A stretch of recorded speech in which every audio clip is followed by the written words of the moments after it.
بسم اللہ الرحمن الرحیم۔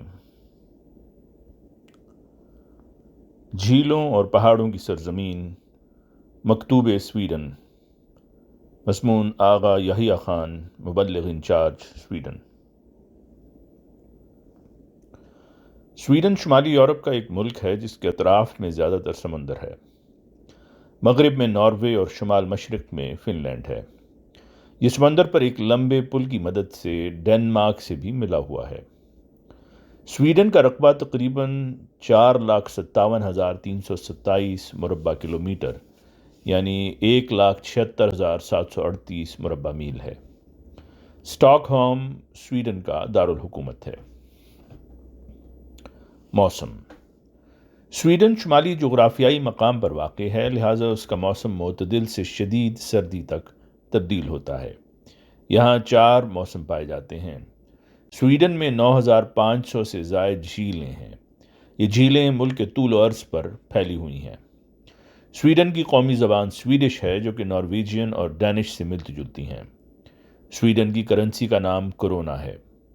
یہ اسکینڈینیویا کا ایک سرسبز و شاداب اور خوشحال ملک ہے، جہاں امریکہ کے ریڈ انڈینز اور آسٹریلیا کے ایبوریجنل کی طرح کچھ قدیم باشندے آباد ہیں جو سامی کہلاتے ہیں۔ 1523 میں سویڈن کے بادشاہ گسٹاف 5 اے نے ڈنمارک سے اپنا ملک علیحدہ کر لیا۔ اس بادشاہ کو ملک کا سب سے بڑا بادشاہ مانا جاتا ہے۔ اس نے اپنے دور میں معاشی و فوجی نظام کو بہت بہتر کیا۔ سن 1600 کے بعد کے زمانے کو سویڈن کا سنہری دور کہا جاتا ہے۔ اس دور میں سویڈن کے بادشاہوں نے فن لینڈ، جرمنی کے کچھ حصے اور بالٹیکم کے کچھ علاقے پر حکومت کی اور ڈنمارک اور ناروے کے کئی علاقوں کو فتح کیا۔ کارل سویڈن کے بادشاہوں کا ایک عام نام تھا۔ کارل 12 جو 1700 عیسوی تک زندہ رہا، ان سب بادشاہوں میں سب سے مشہور تھا۔ اس کی زندگی کا زیادہ حصہ جنگیں لڑنے میں گزرا۔ سویڈن میں اب بھی بادشاہت قائم ہے، مگر عملی سیاست میں اس کا کردار نہ ہونے کے برابر ہے۔ مذہب۔ سویڈن کی 60% آبادی کا تعلق عیسائیت سے ہے، جو کہ بنیادی طور پر پروٹسٹنٹ ہیں، مگر انتظامی طور پر سویڈش چرچ آزادانہ طور پر ملک میں چرچز کا انتظام سنبھالتا ہے۔ سویڈش چرچ کے علاوہ کیتھولک چرچ بھی موجود ہے، جبکہ مسلمان بھی اس ملک میں بڑی تعداد میں موجود ہیں۔ ان 2 بڑے مذاہب کے علاوہ یہودیت، ہندوازم اور بدھزم کے پیروکار بھی اچھی تعداد میں ملک میں موجود ہیں۔ سویڈن کا کوئی سرکاری مذہب نہیں ہے۔ سویڈن ایک سیکولر ملک ہے جہاں مذہبی آزادی ہے۔ تمام مذاہب اور مذہبی جماعتوں کو آزادی کے ساتھ اپنے مذہب پر عمل کرنے کی اجازت ہے۔ سویڈن خوشحال زندگی کے بلند معیار، مضبوط سماجی سیکیورٹی نظام، صحت کی دیکھ بھال اور وسیع عوامی تعلیم و تربیت کے نظام کے ساتھ ایک مضبوط ویلفیئر ریاست ہے۔ کھیل۔ سویڈن میں جسمانی صحت کا خیال رکھنے کا بہت رجحان ہے۔ لوگ ورزش کے لیے جم بھی جاتے ہیں اور پارکوں میں چہل قدمی کرتے اور دوڑ بھی لگاتے ہیں۔ سویڈن میں شام کے وقت کھیلنے کا کلچر بھی کافی مضبوط ہے۔ شام ہوتے ہی مختلف کھیلوں میں حصہ لینے کے لیے بچے اور بڑے کھیل کے میدانوں کا رخ کرتے ہیں۔ سویڈن میں مختلف کھیلوں کو پسند کیا جاتا ہے، جن میں انفرادی اور اجتماعی دونوں کھیل شامل ہیں۔ کھیل کی طرف خصوصی توجہ کا ہی نتیجہ ہے کہ سویڈن کے باسی کئی ایک کھیلوں میں دنیا بھر میں اپنے ملک کا نام روشن کرتے ہیں۔ یورپ کے باقی ممالک کی طرف فٹ بال سویڈن میں بھی بہت مقبول ہے۔ سویڈن کے مشہور فٹ بال کے کھلاڑی زلاتن ابراہیمووچ نے دنیا کے مختلف کلب سے کھیلتے ہوئے بہت سے کارہائے نمایاں سر انجام دیے ہیں۔ سویڈن کے نوجوان کھلاڑی آرمنڈ ڈیوپلانٹس مینس پول والٹ میں ورلڈ ریکارڈ ہولڈر ہیں۔ آئس ہاکی بھی سویڈن کا مقبول کھیل ہے۔ سویڈش آئس ہاکی ٹیم عالمی سطح پر مشہور ہے۔ اسکیئنگ بھی سویڈن کے اہم کھیلوں میں سے ایک ہے۔ سویڈن کے کھلاڑیوں نے عالمی سطح پر انفرادی اور اجتماعی طور پر کئی ریکارڈز قائم کیے ہیں۔ سویڈن میں دیگر کھیل جیسے baseball, table tennis, badminton, boxing, cricket, volleyball اور موٹر ریسنگ وغیرہ بھی پسند کیے جاتے ہیں۔ اقتصادیات۔ سویڈن کی اقتصادیات کو 4 چاند لگانے میں چند مشہور کمپنیوں کا بہت اہم کردار ہے۔